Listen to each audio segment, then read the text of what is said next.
O episódio a seguir foi gravado em espanhol e dublado para o português através de inteligência artificial.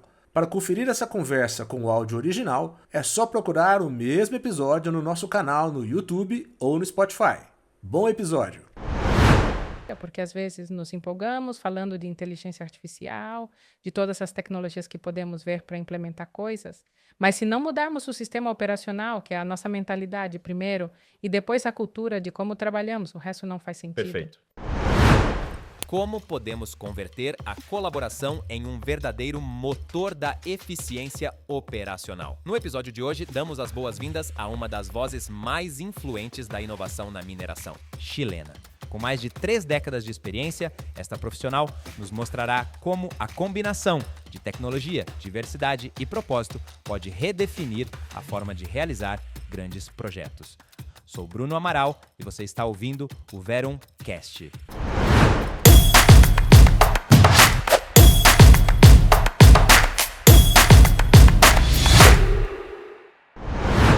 Esta conversa tem o apoio da Verum Institute. Com nossas trilhas de formação, você obtém conhecimentos que vão além da teoria, conectando na prática o que há de mais inovador na indústria da engenharia e construção. O próximo passo da sua carreira te espera na Verum Institute. Olá, amigos! Muito bem-vindos ao Verumcast, o podcast de Verum, onde compartilhamos as melhores práticas de gestão de projetos, inovação e, acima de tudo, como impulsionar bons resultados. Sou Bruno Amaral e hoje temos o prazer de gravar nosso primeiro episódio internacional de Santiago do Chile, um país muito importante para nós da Verum, mas também para o mercado de mineração de Latinoamérica. E é um prazer estar com vocês. Sou o responsável por mineração da Verum Partners e não poderia estar aqui sem David Leo, meu grande amigo e companheiro na jornada, nessa aventura que é transformar a engenharia e a construção de megaprojetos. David, um prazer estar com vocês. Um prazer, Bruno. Que vou dar a chegada. Sim, muito feliz de estar por aqui. Certamente a pessoa com quem vamos conversar hoje é uma pessoa muito especial no processo, tudo a ver, que desde o começo compartilhou muitos de seus conhecimentos, aprendizados, aprendemos muito juntos, testamos, fizemos várias provas de conceitos, de ideias que propusemos ao mercado e certamente será uma conversa muito importante para as pessoas que nos acompanham. Claro, muito feliz. claro. E não poderíamos começar melhor, não é? Sim, começar com Nancy, o café da manhã foi maravilhoso. Quer dizer, que conversa incrível, que conversa encantadora. Deixe-me apresentar Nancy. Nancy é nossa amiga, se pudéssemos conversar como isso também. É uma engenheira, uma executiva com mais de 30 anos de experiência, onde já impulsionou estratégias tecnológicas, liderou mudanças estruturais em projetos industriais e também promoveu a participação feminina em espaços de decisão. Nancy, um prazer estar aqui com você. E já te disse, estou falando quase como um brasileiro argentino, mas... Nancy, um prazer estar com o Stéria aqui. Que bom termos essa conversa sobre projetos, sobre liderança, sobre transformação digital. Muito obrigado pelo convite e é um prazer tê-los aqui no Chile, desfrutando do que é o nosso país e também seguramente vendo as oportunidades que temos de trabalhar de fato, de retomar alguns temas, porque acho que mineração é algo que é super importante para o país e, sobretudo, o que virá em novos projetos e, obviamente, essas transformações que esperamos que o digital, não somente do ponto de vista tecnológico, mas também na forma como trabalhamos, nos ajude a desenvolver os projetos de uma maneira mais eficiente, eficaz e, obviamente, sejamos mais produtivos nisso também. Assim, muito obrigado pelo convite para este podcast e estou disponível para esta conversa. Que bom, Nancy. Nancy, para começar, você poderia falar um pouquinho sobre você? Ou seja, quem é Nancy? Um pouco sobre sua carreira, um pouco sobre o que você já fez. Nós trabalhamos muito juntos, mas para quem não te conhece, você pode se apresentar? Eu sou engenheira civil em informática e raramente me integrei na mineração desde que saí da universidade. E foi algo bem casual, né? Eu sou engenheira da região de Valparaíso, estudei na Universidade Santa Maria e candidatando-me a estágios, também sem ter muitos contatos, candidatei-me a um estágio na Codelco. E aí foi meu primeiro contato com a mineração. E, na verdade, me fascinou do ponto de vista disso que eu trazia, né? Que era como incorporamos tecnologia às oportunidades que havia nesse setor. Mas, incrivelmente, não me chamou mais atenção a parte de back-office, mas gostei mais da parte operacional. E isso foi um engajamento de tentar entender. Naquela época, as mulheres não podíamos entrar em minas subterrâneas, mas, obviamente, me chamava muita atenção a escala dos processos e, obviamente, o quanto isso era importante para o país.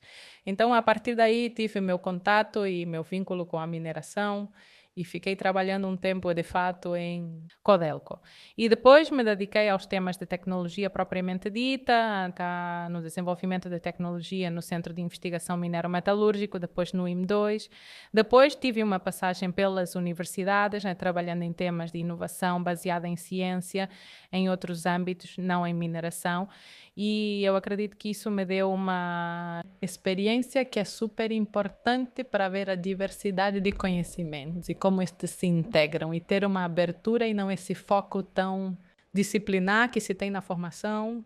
E acho que isso foi como chave para começar a entender a importância da diversidade de conhecimento, de como se vai integrando tudo isso para abordar os problemas complexos que temos justamente hoje em dia e o que acontece com os megaprojetos.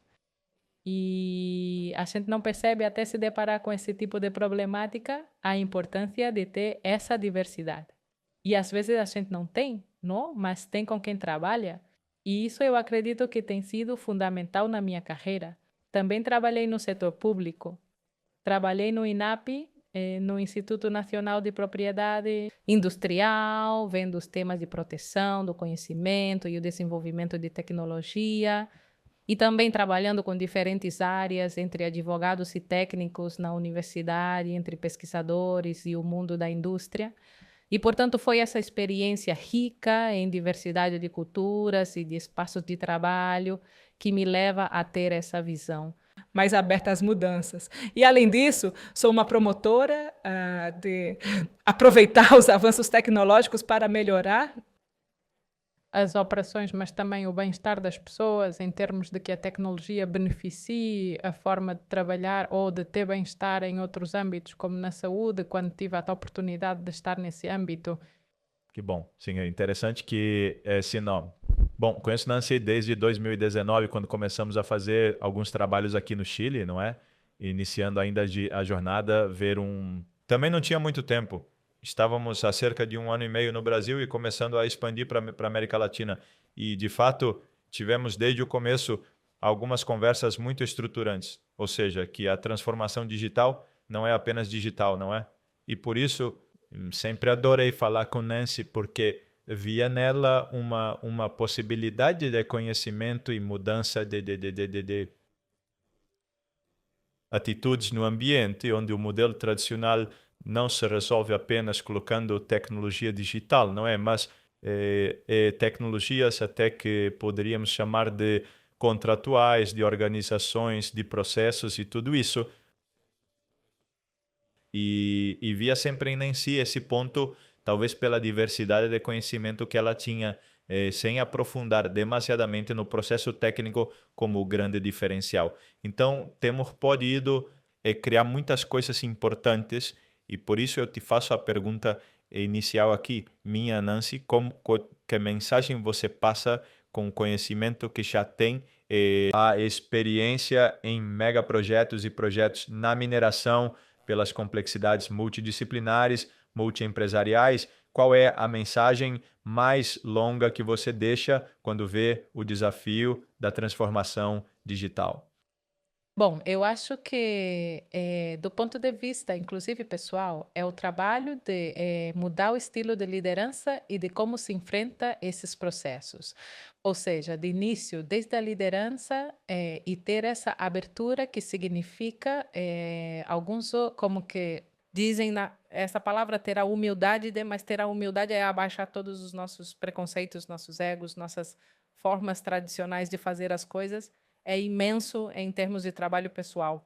Então, acho que aí há uma questão que a gente vai percebendo, que há lideranças que têm essa capacidade de conseguir derrubar essas barreiras para ter a abertura para esses processos. Depois, em termos de trabalho em equipe, você vai vendo exatamente o mesmo, vai compartilhando o que foi um trabalho talvez em um silo, certo?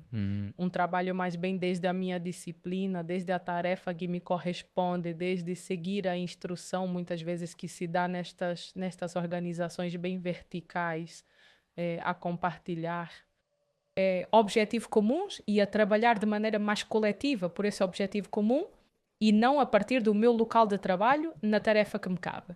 E se você perceber, são mudanças bem na forma como trabalhamos. Porque essa forma de trabalhar, depois quando você integra a tecnologia, é a que tem o maior potencial. Então, para mim, na verdade, até quando nos conhecemos, conversamos muito, não me rotulo com tecnologias, porque além disso, eu como venho do mundo da informática, todos me veem como, vem instalar tecnologia. A mesma coisa acontecia no mundo da propriedade intelectual, que me olhavam e diziam que eu ia buscar patentes, não buscar patente, não? Assim como... Mas não é isso, não? Ou seja, é como você vai fazendo as mudanças muito mais profundas, porque esta é uma mudança de paradigma, de era, e se não conseguimos ver essas mudanças, colocamos a tecnologia no que tradicionalmente fazemos. E esse descer a essa profundidade da mudança de paradigma, acho que não é um assunto tão fácil. É uma mudança nossa. É uma mudança nossa. E isso, eu acho que a gente vai percebendo. Olha, o meu primeiro contato que eu tive com essa rejeição à tecnologia foi justamente tentando instalar tecnologia em operações. Algumas que não tive problema, mas outras que me custaram um monte. E claro, quando uma é técnica, como que coloca a atenção na tecnologia, no conhecimento em que fica perfeita, mas você vai se esquecendo do entorno, da aceitação, de como vai mudando as práticas. E nesse momento, a atenção tem que estar aí. Porque há muitas tecnologias que podem nos ajudar a ser muito mais eficientes, mas você tem que ver como mudamos a forma de relacionar-nos. E essa mudança profunda é a que eu acho que é mais importante entender. E depois vamos ter, obviamente, todo o potencial tecnológico para fortalecer esta forma de trabalho diferente, mudando dos planos para os modelos mais o comportamento dos modelos operativos. Ou seja, cultura e mindset. Lembro-me quando conversava pela primeira vez com Nancy, quando, eu vim para te apresentar as questões de Advanced Work Packaging no Chile, não é? Como se estivesse falando de ciência e tudo isso. E lembro-me desde o início que ela conectou rapidamente que o Advanced Work Packaging era para níveis operacionais das equipes de trabalho, as quebras de silos, como sempre dizemos, não é? E de fato, não é? Quando tens uma metodologia que é orientada por dados para que o fluxo de valor de um projeto seja realizado de forma linear e objetiva em direção à construção e início, é para que as equipes de trabalho se alinhem a um objetivo baseado no todo e não em cada parte individual. De eficiência em engenharia, eficiência em abastecimento de materiais e construção. E me lembro muito rápido quando, em algumas poucas conversas, você conectou que, não é tecnologia, não é software, é sim um novo modelo de gestão que deveria vir a cargo ou junto uma mudança de modelo de comportamento das pessoas que estão em projetos, não é? Sim, e de fato é super bom isso que você menciona, que não é apenas porque às vezes falamos de tecnologia, processos, pessoas, e parece que das pessoas não falamos muito da mudança que isso requer, e também porque se você começar por aí, é a mudança no comportamento que te ajuda a mudar os processos, e ao final a tecnologia tem um tremendo impacto. E começamos com elas, não é? Com as pessoas. E como fazemos a gestão da mudança, se colocando o propósito, nos colocando aqui, vamos fazê-lo, não é? Exatamente. E, de fato, eu acho que dentro das conversas, de fato, agora eu estava lembrando de algumas delas, e eu tinha lido vários diagnósticos dos problemas que tínhamos, obviamente, na organização onde estava implementando isso, que era a Codelco, e tinha os diagnósticos. Então, os diagnósticos geralmente como que não destacam tanto a parte cultural, sobretudo quando você faz diagnósticos com a visão de engenharia. Então, e você vê como a expressão do seu problema, não necessariamente o problema de fundo. Então, quando você investiga um pouquinho mais e diz que o problema de fundo é as formas como nos relacionamos, ou as formas como nos relacionamos, como define o contrato, Sim, é verdade. Sim. E um monte de partes que você diz, claro, é como confiamos, como não confiamos e, portanto, todas as regras que estabelecemos. Claro. E se isso começa a mudar, então a forma de que flua a informação e a forma de trabalhar,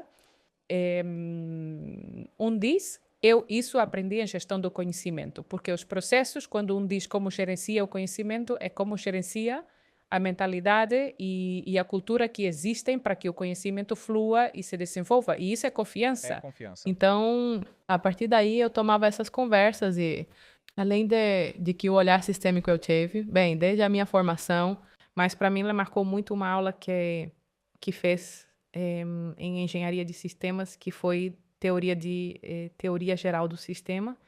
E aí tivemos uma aula com Humberto Maturana, e não deixei de lê-lo depois e, obviamente, de ir olhando a componente das pessoas, sobretudo que no último tempo ele também escreveu sobre a componente das pessoas e o tema digital. E então, aí você vai percebendo a importância que é isso, a parte pessoal e a parte das mudanças nas organizações para a transformação digital. É fundamental. Você falava de liderança. Vou fazer uma conexão nisso, porque quando falamos dos diagnósticos que você mencionava, normalmente se vai verificar como o trabalho é feito e como pode ser melhorado. Ou seja, melhorá-lo individualmente em cada silo, naturalmente. Vai melhorar um pouco, né? Mas fazer a eficiência individual das partes de engenharia, suprimentos, construção, comissionamento, não necessariamente resolve o problema. E quando propomos o AWP e quando propomos este nível de mudança, estamos falando em outro nível, né? Não estamos dizendo que a nível operacional você vai resolver os problemas que são estratégicos e táticos. E eu gosto muito de falar que o AWP é a parte de implantação da estratégia em um plano tático bem feito para que o fluxo de valor entre empresas, e aí gostaria de incorporar uma complexidade adicional em nossa conversa, que pessoas em megaprojetos ou mesmo em projetos menores são representantes de várias empresas que teriam que trabalhar sem silos e sem objetivos desalinhados. Ou pelo contrário, não? Ou com o mesmo objetivo todas as pessoas de várias equipes, várias empresas e de várias culturas, muitas vezes.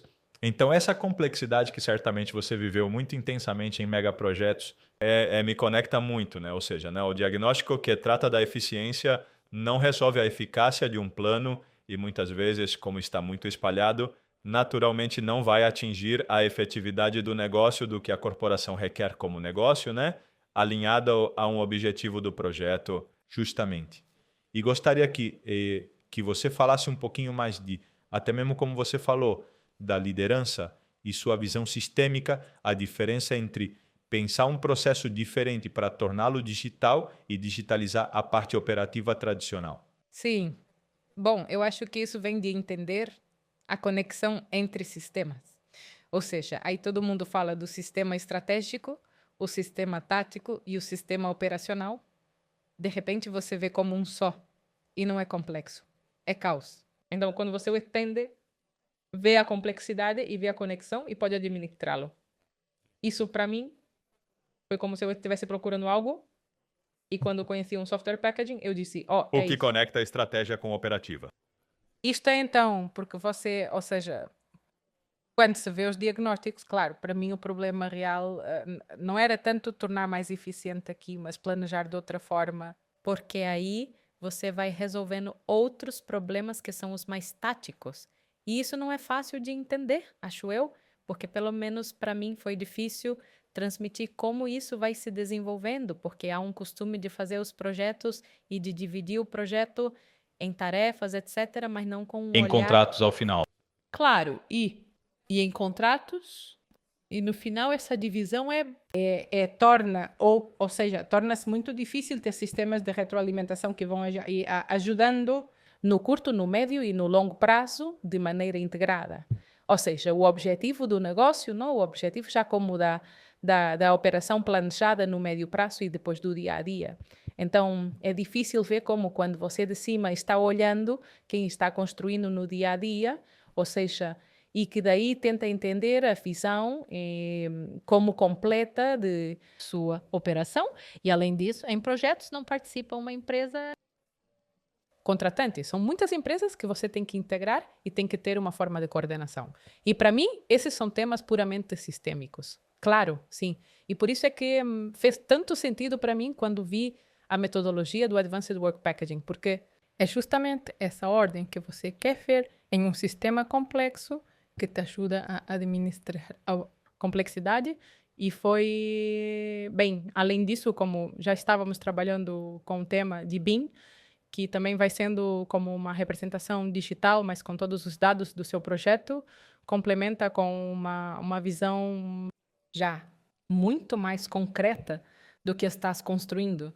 Então, vais entregando ferramentas a quem está, né? Não sei, de repente são quantas pessoas, centenas, e até às vezes em projetos de 5 dimensões, o conselho eram 11.000 pessoas dedicadas ao tema projeto. Imagina coordenar isso, que não é como um processo operacional que é contínuo. Então, não pode fazê-lo também apenas no Excel, mas você tem que ter uma infraestrutura humana de coordenação para que depois as tecnologias funcionem. Então, esse é o verdadeiro fundo da transformação digital na engenharia e construção. Perfeito. E acho que é extraordinário do ponto de vista de ter encontrado, e eu sei que isso vem de ter desenvolvido pesquisa e todo um assunto por trás, que obviamente para mim também foi super importante entendê-lo a partir daí. Quais são os principais aprendizados que você teve ao longo da sua jornada na Coleuco, na sua carreira executiva? O que você poderia compartilhar conosco de aprendizado para executivos que estão fazendo a implementação? Em um ponto que conversamos hoje no café da manhã quando olhamos de fora, sim, parece muito complexo fazer a transformação. É muito distante, porque há muitas coisas para mudar. E isso não começamos. Sabe? Porque é difícil fazê-lo. Mas depois que damos o primeiro passo, sim, vamos fazê-lo. Não poderia compartilhar com a nossa audiência quais foram seus principais aprendizados e o que deveríamos fazer diferente para alcançar resultados um pouco melhores?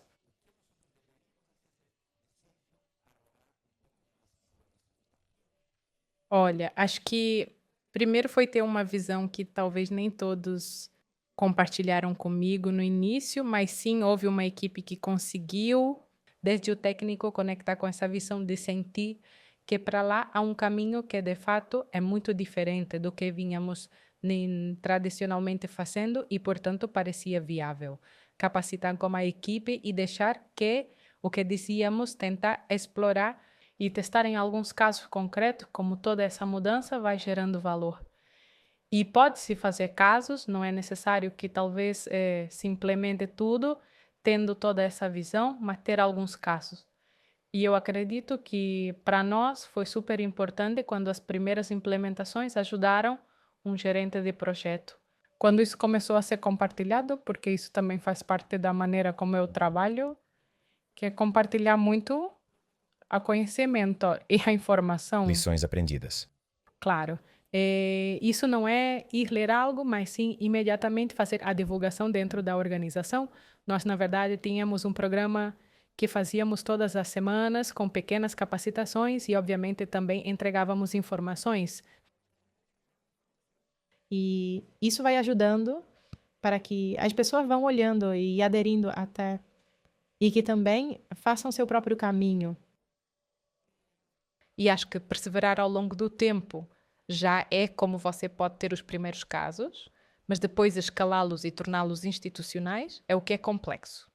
E aí é onde a pessoa necessita da visão mais desde a parte superior da organização, para que se comprometam efetivamente com isso e possamos avançar em uma transformação completa de uma organização estrutural.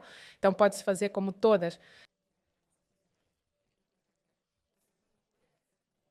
Estes testes, mostrar casos, mas depois, de qualquer forma, isso tem que se transformar em algo estrutural da organização, porque é uma mudança super forte e, sobretudo, em organizações que talvez lidem bastante com todos os procedimentos bem estruturados, não? Que é a forma de agir ou de operar na mineração e também na construção, ou seja, tem que ter protocolo, etc. E tudo isso vai mudando, então a gente vê como se fosse muita mudança. Mas depois, né, quando você percebe que os benefícios são tantos e que a mudança se simplifica, porque tudo o que trazíamos em termos de procedimentos, formas de trabalhar, de nos relacionarmos com terceiros, são documentos eternos porque operam a partir da desconfiança. E então depois, quando operas a partir da confiança, da colaboração, de propósitos comuns, administração de riscos compartilhados, isso muda totalmente a forma de estruturar os acordos. E é muito mais simples. Colocaste 2 temas que gostaria de tratar um pouco mais a fundo em 2 perguntas. Vou ter que separá-los, pois na mesma frase mencionaste os 2. No tema da complexidade da transformação, o ter a visão de longo prazo, mas que ela não te dê o medo de que seja grande.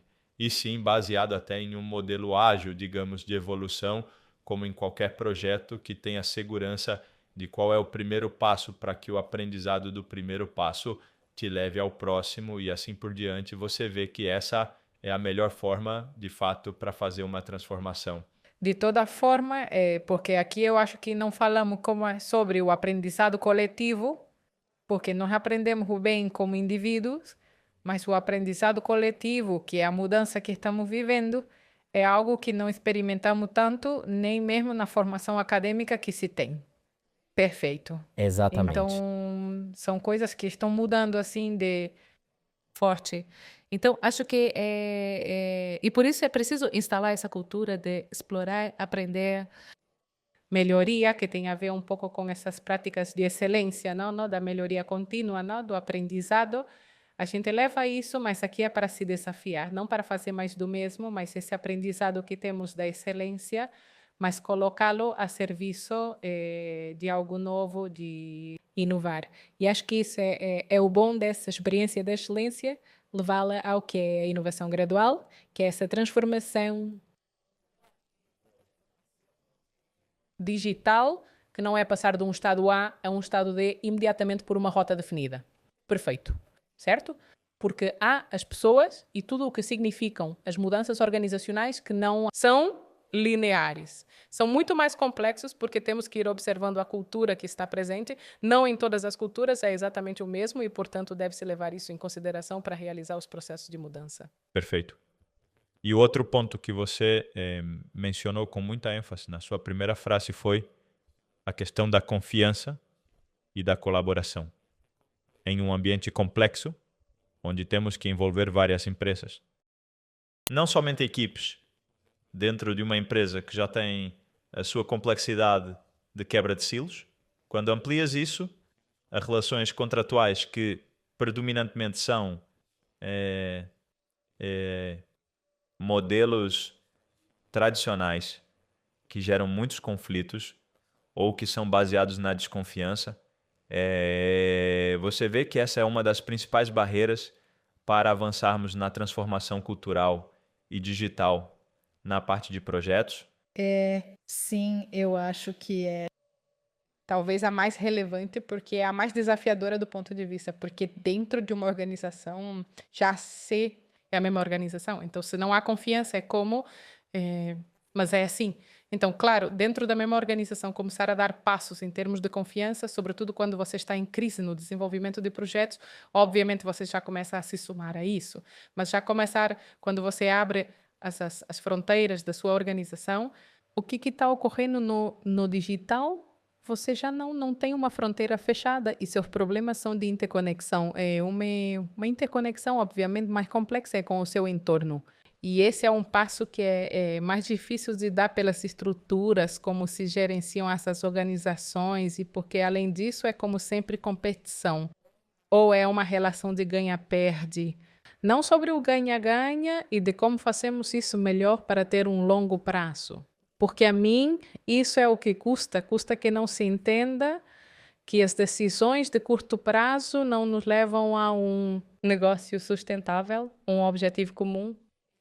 Mas a competição é tão forte, o ego e às vezes até o poder por trás disso, que não te deixa ver os horizontes azuis, como eu digo, não te deixa ver além. E voltamos para as pessoas, não é?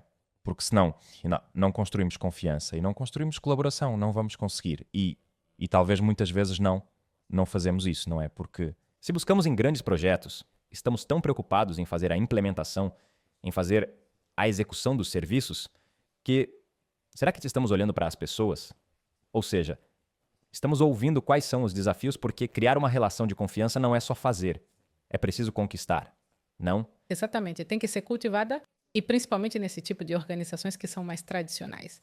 E, de fato, eu acho que a cultura das pessoas mais jovens está mudando.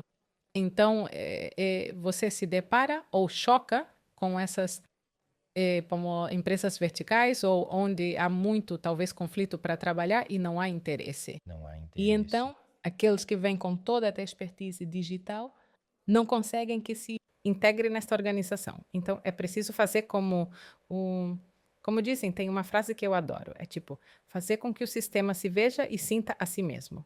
Ou seja, como sentir que isso não nos leva a nada. E isso não começa primeiro por dentro. Talvez por organizações, desde o PMO até algo mais estrutural de uma organização. Mas depois com suas empresas e com seu ecossistema com quem você desenvolve os projetos. Acho que isso é importante e compartilhar essa experiência, porque no final, em que ganha cada um? No sucesso de todos. Isso.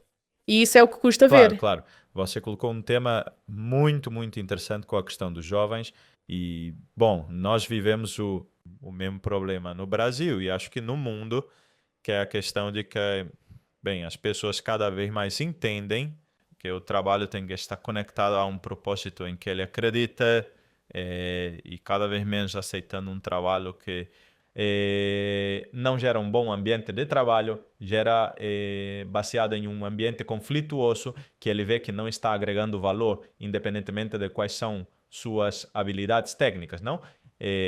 E neste sentido, a engenharia em geral está perdendo talentos mais que tudo. Ou seja, e isso, gostaria que você falasse um pouco mais, porque certamente isso está muito conectado com os modelos tradicionais de relacionamento empresarial e até mesmo dentro de empresas e em empresas, em ambientes multiempresariais, não motivam os jovens a trabalhar. E aí afastamos os melhores, não é? Aqueles que têm opinião forte, os que poderiam estar tomando decisões importantes baseadas no objetivo de um megaprojeto, ou seja, assumindo decisões que devem ser tomadas sim ou sim, que não há tecnologia que resolverá a tomada de decisões. Mas quando separas os talentos deste ambiente, geras um ciclo vicioso de perda, não? Gostaria que falássemos um pouco mais sobre isso. E, de fato, vou estender isso porque acho que fazer projetos de uma maneira diferente nisso é extremamente importante para atrair talentos, mas também quando adicionamos o componente social e ambiental na lógica de projetos. Perfeito. E essa é outra mudança que está ocorrendo, porque aí você se conecta com a necessidade, com um propósito, porque o setor de mineração, energia, claro, é super importante, mas não é atraente para os jovens.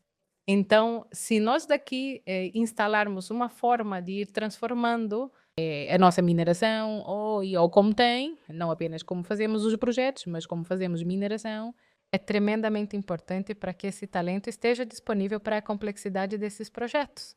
E isso acho que vai somando uma maior quantidade de diversidade de talento, porque não é somente de engenharia e construção, mas também que outros atores se vão somando. Às vezes nos faltam até práticas do lado do design mais estratégico, ou como trabalhar também tem a ver com aspectos mais sociais, como a área de... A gestão de pessoas contribui muito mais para gerar as capacidades dentro dos líderes, dentro das equipes de trabalho, mas dentro não de um departamento de gestão de pessoas, e sim integrado nessas mudanças. Acho que isso é super importante para que possamos ter projetos transformadores, ou seja, que os projetos sejam uma ferramenta de transformação desses setores industriais que são tão importantes e aí integrar as pessoas mais jovens e o talento digital que vem naturalmente nos mais jovens. Perfeito. Venham para a engenharia, venham para a mineração. Não, é um grande desafio, sim, de fato. Todos estamos vivendo uma transição energética, portanto, o projeto não será apenas de mineração, e é por isso que eu acredito que temos, porque essa transformação é transversal, não é apenas para mineração. Para nós, como país, mineração é um setor tremendo, ou seja, 60% a nossa parte. E, portanto, se nós queremos transformar e fazer mais e gerar mais colaboração, gerar mais desenvolvimento, integrar neste tipo de indústria pessoas jovens que estão saindo da universidade e que querem trabalhar em algo que realmente os motive. Porque não dizer, olha, isto é nosso ponto de acesso, ou de pivô para nosso desenvolvimento, né? Porque aí você vai desenvolver capacidades que depois lhe servem para outro setor industrial. E por que não dizer também para exportar serviços, que é algo que também queremos no país? Então, tem um potencial tremendo e, acima de tudo, daí surge uma carteira de 83 bilhões de dólares em projetos. Ou seja, 83 bilhões de É dólares. aproveitar este movimento como um transformador do país, não apenas da engenharia para projetos. E depois vai para a operação e Exato. manutenção E- também, não? exatamente. Esse é o outro componente que eu acho que é super importante, que aí não podemos deixar a operação tal qual quando estamos fazendo essa transformação em como fazem os projetos, mas isso que estamos mudando na cultura, em como fazemos projetos, que também permeia em como se faz a operação e manutenção desses ativos quando já estão em operação. Então, acredito que é a nossa maneira de realizar nosso processo de transformação através dos projetos, porque é muito difícil, vejo eu, fazê-lo internamente dentro da mesma organização. Então, há uma oportunidade tremenda, acredito eu. Eu me lembro quando começamos a falar, sempre fui, você também sabe disso, sempre fui um aficionado do modelo de processo que o Advanced World Packaging propõe, não é? Por isso mesmo eu trouxe para a América Latina desde 2017, não é? E sempre fui um aficionado em planejamento, sempre foi minha carreira desde o início no ano 2000, não é? Sempre trabalhei com isso, grande parte da parte tática do plano de trabalho, de um fluxo de valor claro e tudo isso. E quando vamos conversando com os desafios do dia a dia, fui percebendo que às vezes menos tecnologia, menos complexidade de processos e mais comportamento, mais trabalhar o dia a dia do envolvimento. E eu gosto que o empoderamento das equipes gere o comprometimento das pessoas em relação ao objetivo. Ou seja, não é só uma relação de te dar o poder, mas te dou o poder e te dou o desafio e tens que assumir o compromisso com um objetivo comum. E isso surgiu muito em conversas com pessoas como Nancy desde o início. Ou seja, fomos evoluindo também, não é? Não tínhamos as respostas. Fomos avançando juntos como iríamos propor em empresas mais tradicionais. O modelo de mineração não é porque Chile tem suas particularidades. Quando você vai ao Brasil, é basicamente as mesmas problemáticas, vivemos praticamente o mesmo. E também na América do Norte. Não acreditamos. Sim, quando falei com pessoas na Austrália que também têm investimentos importantes em mineração, os desafios eram os mesmos, não é? Quer dizer, às vezes pensamos que na América Latina fazemos tudo errado e não é verdade, não é? Fazemos muitas coisas muito bem. E, de fato, o desafio, o avanço ou a disponibilidade da liderança para fazer a mudança em pessoas como Nancy, para mim faz toda a diferença. E que mensagem você passa, Nancy? Eu sei que você tem esse desafio também de incentivar a liderança feminina para que esteja presente e que, você vai com todos os desafios que sim ou sim. Eles passam, como você vê, essa mensagem que eu gostaria de dizer à liderança feminina. Sim, veja, eu acho que quando voltei ao mundo da mineração, depois de ter passado por esta carreira, inclusive nas universidades, trabalhando no setor da saúde, você tem mais diversidade. Então, a gente meio que, claro, acostuma-se que tinha ido, talvez em alguns casos havia mais mulheres que homens, mas quando voltei ao setor de mineração foi de novo voltar a sentir isso. Então, como experimentei quase corporalmente isso de que não é tão fácil reinserir-se nesta cultura bem vertical e como bem do ponto de vista cultural, com um estilo que não é necessariamente o da colaboração, mas sim muito da competição e, sobretudo, nos níveis superiores. Ou seja, a gente vê que no nível executivo é muito mais difícil, né, poder ir subindo. E sempre me perguntavam, né, onde você se vê? Porque quando alguém se candidata ou está fazendo o processo de seleção para esses cargos, te veem como há uma liderança masculina competitiva e onde quer estar no próximo, quais são os seus passos, mas sempre olhando na estrutura de poder, não no impacto. E eu, até nas entrevistas, eu falava, é que eu não estou nisso. Eu quero gerar impacto, quero transformar, quero que a organização complete. É diferente de uma estrutura, como continuar na estrutura de poder, é como instalar a liderança. Para mim não tem sido fácil.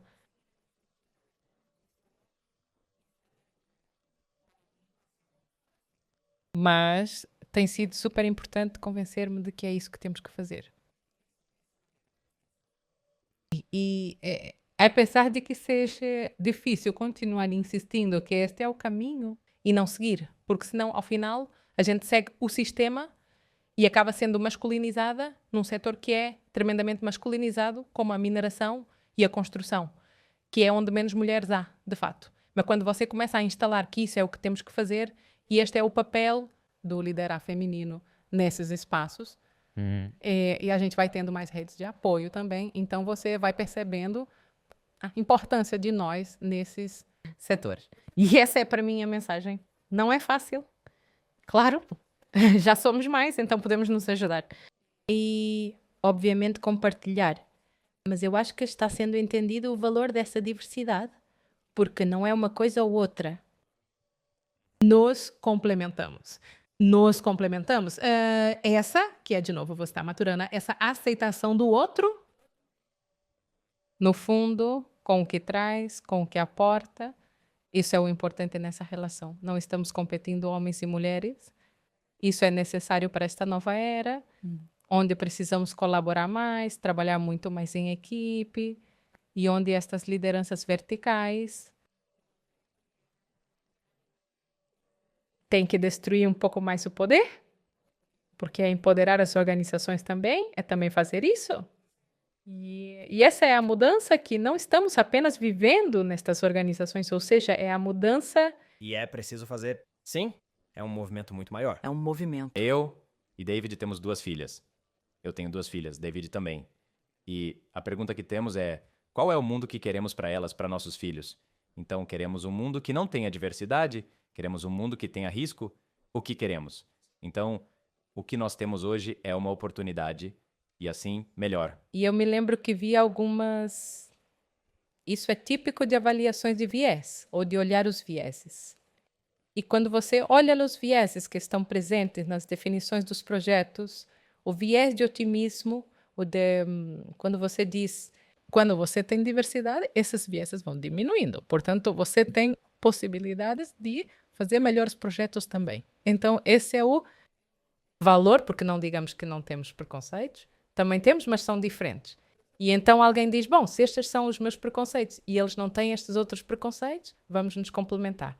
E é como se isso nos custasse falar, porque são como nossos espaços de vulnerabilidade, como alguns chamam, mas é como somos. Eu acho que aceitar-nos como somos. Exatamente. É o que precisamos.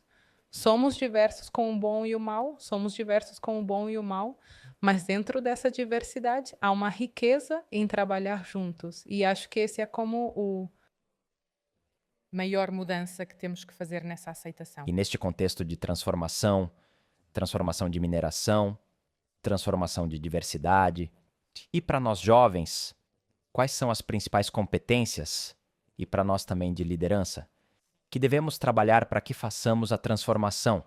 O que vocês dois acham que é importante trazer para a mesa? Vou adicionar alguns pontos se você me complementar. De fato, pela aprendizagem e como Verum, desde o início, quando a posicionamos como um agente de transformação através da colaboração na América Latina, você viu desde o começo, quando tínhamos cerca de 20 pessoas na empresa, em 2019 era por aí. Quase te faz esperar. Já hoje passamos de 170 pessoas trabalhando em projetos. Ou seja, este tema de transformação, ele tem a ver com... A base é a confiança entre todos os envolvidos. Porque se você não consegue um ambiente onde você pode falar das lacunas, das barreiras e dos resultados ruins de forma transparente entre todos os envolvidos que têm que fazer a mudança acontecer na ponta, os resultados não vêm. De nada adianta, por exemplo, se você é um proprietário, por exemplo, para separar um pouco as coisas, se você é um proprietário que quer investir em tecnologia, quer investir em processos de AWP e tudo isso, coloca tudo isso simplesmente nos requisitos de licitação e assumes que o outro lado vai tomar isso como uma obrigação e vai cumprir. A primeira reação do outro lado é: bom, tenho que fazer meu trabalho e, adicionalmente, tenho que fazer isso para atender meu cliente. E no final do dia já sabíamos o resultado. Ou seja, não houve um comprometimento entre todos para que o resultado fosse o melhor. E isso estamos falando de fazer o trabalho de forma diferente e não apenas melhor.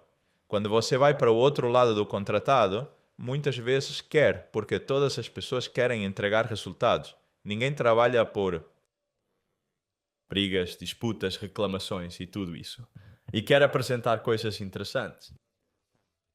Mas se, ao mesmo tempo, ele quer fazer isso apenas para aumentar o resultado individual de sua corporação, tampouco vai estar disponível para sentar à mesa para encontrar o objetivo que é o melhor para todos. Porque, no final do dia, em um projeto, minimamente, você está envolvendo empresas de engenharia, vários fornecedores-chave de equipamentos e materiais e construtoras.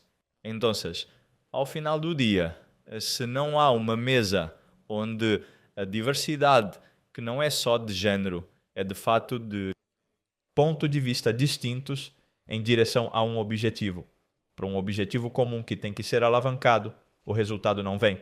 Então, a transformação é um pouco mais simples do que parece, porque é preciso começar. O primeiro passo é sempre o mais difícil. Depois que todos dão o primeiro passo em direção a um objetivo comum, as pessoas começam a ver o que faz sentido, então vão se alinhando naturalmente. Lógico que no meio do caminho há problemas, há desafios e tudo isso. Mas eu digo a vocês, o primeiro desafio é o primeiro passo e é o mais difícil, não é, Nancy? Sim, de fato, enquanto te ouvia, E assim, fazendo uma análise a partir da minha disciplina, né? A gente diz, bom, a visão sistêmica, ou seja, isso é do todo, certo? e o outro tema que tem a ver com a interconexão, e nessa interconexão o que resolve é a colaboração, porque a interconexão entre sistemas vai se resolver sozinha, vamos saber como consertar. Mas no outro é entre pessoas, e por isso que aí a resposta é a colaboração. Então, em simples, essa é a transformação digital, porque vemos o Sistêmico e vemos as interconexões. E essas interconexões em sistemas vão operar. porque vamos fazer os sistemas integrados com interoperabilidade tecnológica e tudo isso pode ser resolvido. Mas este outro componente não iremos obter se não percebermos que este é essencial para a mudança. Às vezes, sempre colocamos, quando estamos falando de inovação tecnológica, como 80% ou 90% do peso na tecnologia. Sim, claro, mas aqui até me atreveria a dizer que é mais do que 50% de dedicação ao que temos que observar nas pessoas, a colaboração sistêmica desde departamentos e entre diferentes organizações. Então, acho que esse é como o simples, né, se pudéssemos explicar o processo de transformação. E não se trata de falar de tecnologia, porque às vezes nos empolgamos falando de inteligência artificial, de todas as tecnologias que podemos ver para implementar coisas, mas se não mudarmos o sistema operacional, que é a nossa mentalidade primeiro, e depois a cultura de como trabalhamos, o resto não faz sentido. Perfeito. E aí as coisas vão se equilibrando. Desafio um pouco é o ambiente contratual, por exemplo, e organização. Aí você vê que deu um passo, a tecnologia é confortável para habilitar um próximo passo. E aí você adiciona um pouco de processo adicional, eleva a parte de organização e eleva a parte de tecnologia. Se você vai direto à tecnologia, as pessoas ficam frustradas porque se torna muito complexa. Sim, claro. Se você aumenta toda a organização, mas não adiciona tecnologia, o seu limite não vai chegar até aqui. porque as pessoas não conseguem tratar os dados em quantidade tal que tenham a qualificação do dado para a tomada de decisões. Então, a tecnologia tem que acompanhar. Então, esse equilíbrio é o grande desafio. É como você vai movendo. E isso depende muito da cultura interna que você tem para começar a montar esses processos de mudança. Depois, então, você começa a cravar, que essa foi a maior discussão que tivemos no começo, né? Porque eu cheguei a uma organização que estava em transformação digital, instalando tecnologia. E, de fato, o Advanced Worker Packaging era possível de implementar na tecnologia que tínhamos, mas estava sendo descartado porque não se podiam fazer essas mudanças. Então você diz, bom, é que isso é o relevante? Inclusive podemos até continuar com o Excel trabalhando algumas coisas, é certo? Mas porque o mais importante é que vejamos como vamos mudando a forma de nos relacionarmos, de compartilhar informações, de sermos transparentes com as informações, de como gerenciar as equipes, de como integrar, sair dos compartimentos, integrar equipes para planejar, para tomar decisões, etc. Excelente. Que boa conversa. Sim, excelente. Eu, todas as vezes que me encontro com a Nancy, é para 2, 3, 4. Convidar-nos para uma pizza, se quisermos aqui, há para muito. Mas gostaria de buscar as mensagens finais. Nancy, se pode compartilhar uma mensagem final para a nossa audiência. Você, que é uma grande executiva de mineração, uma apaixonada por fazer a transformação, quais são as suas palavras finais para a nossa audiência aqui no Chile e também no Brasil, que vamos ouvir? Eu acredito que temos um tremendo potencial como país, vou começar, e também na região.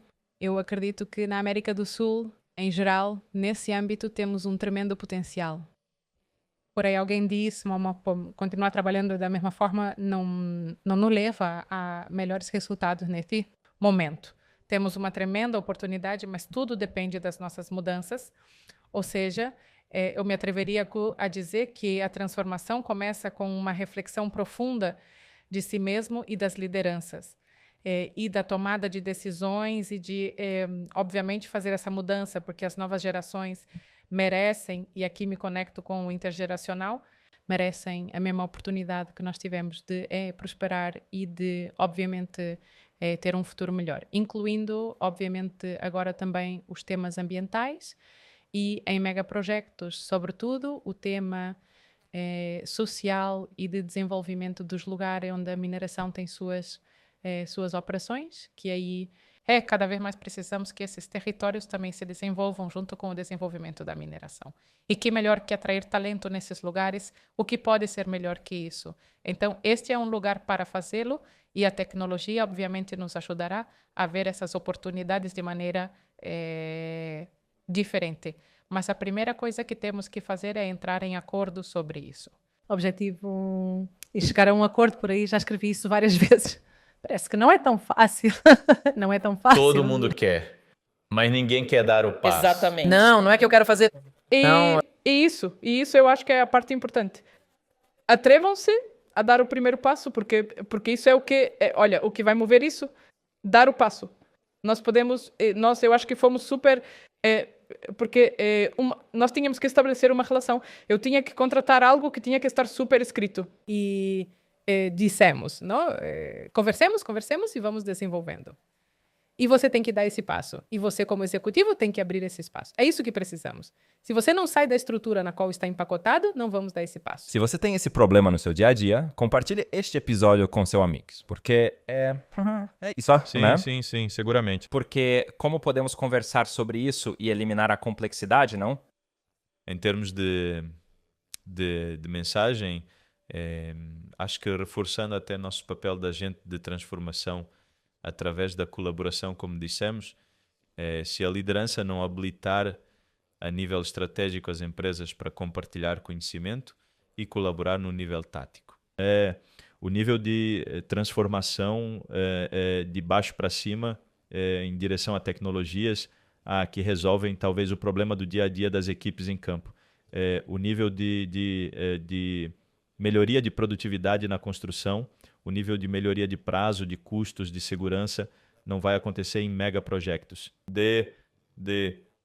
De tudo, como Nancy trouxe, a América Latina está no centro das discussões globais em termos de economia. Então, temos uma oportunidade gigantesca de aproveitar este momento e tornar nossos países mais produtivos e, seguramente, através da parte de projetos e megaprojetos. É um primeiro grande passo, talvez a grande alavanca, para que em uma segunda onda possamos desfrutar disso de forma sistêmica em todos os setores da Indústria. Essa é a mensagem que eu gostaria de deixar. Eu vou tentar fazer um resumo parecido com o que faz o Gustavo, está bem? Vamos ver. Hoje tivemos o prazer, o primeiro episódio, de Respondendo a Você em espanhol no Chile. Ah, não, para nós está bem. Conversamos com Nancy Pérez. Nancy é uma grande executiva, é engenheira civil de informática com mais de 30 anos de experiência. Conversamos sobre sua experiência na Codelco, de como ela fez toda a implementação e uma conversa muito importante que não gostou, não que não tenha gostado da AWP, mas gostaria de trazer para trabalhar na operação. Ou seja, trabalhar com as mãos e para uma engenheira, isso foi a coisa mais difícil. E também conversamos sobre o desafio de trazer a diversidade do conhecimento, ou seja, a importância de ter diferentes perspectivas no projeto e nos trabalhos, certo? Falamos também do desafio da transformação, ou seja, de como o papel da liderança, que discutimos agora, é fundamental para realizar a transformação. E também a importância de ter uma visão sistêmica, ou seja, se eu vou fazer a transformação, qual é o fluxo de valor? E David falou muito bem sobre a AWP, ou seja, como vou ter este desdobramento, a estratégia para o tático para fazer a implementação de um megaprojeto. E também falamos sobre como este aprendizado coletivo que é importante para alcançar um bom resultado. Ou seja, não é mais a pessoa individual de Bruno, ou de David, ou de Nancy, mas como nós juntos vamos estar alinhados para fazer uma transformação. E também falou muito bem sobre a importância da confiança, mas também da colaboração. E isso é, sobretudo, com uma grande competência nossa para fazer a implementação. Nancy, como uma grande representante de liderança feminina aqui no Chile, mas também no Brasil. Ou seja, como podemos ter mais mulheres para a minha filha, a sua filha também, que venham para engenharia, venham para a mineração. E este momento de transformação que hoje em dia estamos nós é muito maior apenas do que uma transformação de projeto. Estamos falando sobre a transformação de ESG, que é uma transformação um pouco maior de transição energética. E nós sim, na América Latina, assim como o David mencionou, temos um grande potencial de talvez sermos um centro do mundo para fazer isso, não é? Temos um investimento muito grande aqui no Chile de 83 bilhões de dólares. Ou seja, você que está fazendo engenharia, você que está aí, venha para cá. Porque há muitas coisas para fazermos juntos e com um grande propósito de transformar. E, por último, conversamos muito sobre a importância do papel da liderança, não é? De como o David o traz para fazer a Viera, que monte de coisas, não é? Da habilidade da liderança de habilitar este modelo de transformação. Ou seja, quando falamos de transformação, falamos de colaboração, foi um pouco do que falamos hoje. Então, deixo para você, se puder compartilhar este episódio com seus amigos e será um prazer novamente estar com todos vocês. David. Perfeito. Um prazer, grande trabalho. Vai, Bruno. Até, obrigado pela oportunidade, não é? A Nancy e a você por compartilhar um pouco do conhecimento e aprender muito com ela. Por supuesto, eu aprendi um monte com você. Obrigado, Nancy. Obrigado a você por estar conosco. Este episódio contou com o apoio da Verum Institute. Quer ficar atualizado com os conceitos e práticas que estão revolucionando a indústria da construção? Conheça a nossa trilha de formação AWP. Estude com profissionais que são referências no setor e conquiste um certificado reconhecido internacionalmente. Acesse www.veruminstitute.com.br e garanta seu passaporte para essa jornada de conhecimento rumo ao sucesso profissional. O Verumcast é uma produção da Verum Partners e da Verum Institute. Este episódio contou com roteiro e produção de Joel Corsini, edição e pós-produção Grace Lisboa, logística Camila Ishikawa, marketing Valéria Trombini e Bruna Sanino. A Verum Partners e a Verum Institute estão no LinkedIn, YouTube, Instagram, Facebook, Spotify e nos principais agregadores de áudio. É só nos procurar e seguir a gente por lá. Até o próximo episódio.